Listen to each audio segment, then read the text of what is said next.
Halo semuanya, perkenalkan nama saya Aldita Septiana Wardani.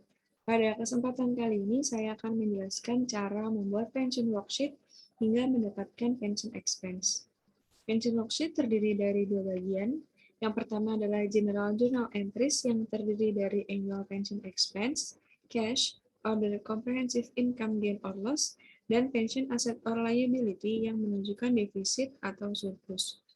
Bagian kedua adalah Memo Record yang terdiri dari Defined Benefit Obligation atau DBO dan Plan Assets. Langkah pertama adalah kita perlu memasukkan saldo pension asset or liability, Defined Benefit Obligation, dan Plan Asset pada awal tahun.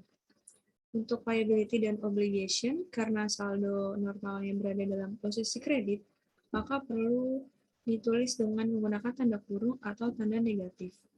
Jadi pada pension worksheet, tanda kurung ini menandakan bahwa saldo berada dalam posisi kredit. Dan untuk yang tidak menggunakan tanda kurung, maka menandakan bahwa saldo berada dalam posisi debit. Pension worksheet memiliki beberapa komponen. Komponen yang pertama adalah service cost. Service cost sifatnya menambah pension expense dan menambah DBO. Kewajiban ketika bertambah dalam posisi kredit, maka perlu digunakan tanda kurung. Kemudian komponen yang kedua adalah net interest yang terdiri dari interest expense dan interest revenue. Interest expense didapatkan dari saldo awal DBO dikalikan dengan tingkat diskonto. Sifatnya adalah menambah expense dan menambah DBO. Yang kedua adalah interest revenue yang didapatkan dari nilai awal aset dikalikan dengan tingkat diskonto. Jadi karena revenue atau pendapatan ketika bertambah dalam posisi kredit, maka perlu digunakan tanda kurung atau tanda negatif. Nah, revenue ini tentunya menambah nilai plan aset. Selanjutnya adalah contribution atau iuran pensiun yang dibayarkan perusahaan sehingga mengurangi nilai cash dan menambah nilai plan aset. Selanjutnya adalah pembayaran benefit.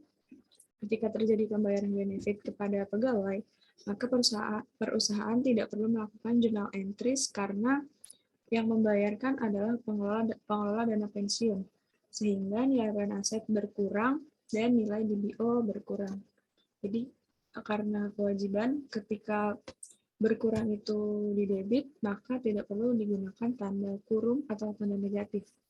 Untuk journal entry-nya, di sini kita lakukan kalkulasi annual pension expense, kemudian kita juga perlu menjumlahkan cash, dan selanjutnya ini jumlah defined benefit obligation, kita kalkulasikan dengan jumlah plan aset menghasilkan net liability. Net liability kita net liability pada akhir tahun kita sesuaikan dengan pension asset liability pada awal tahun untuk menghitung pension asset or liability pada tahun tersebut. Demikian yang dapat saya sampaikan, kurang lebihnya mohon maaf. Terima kasih.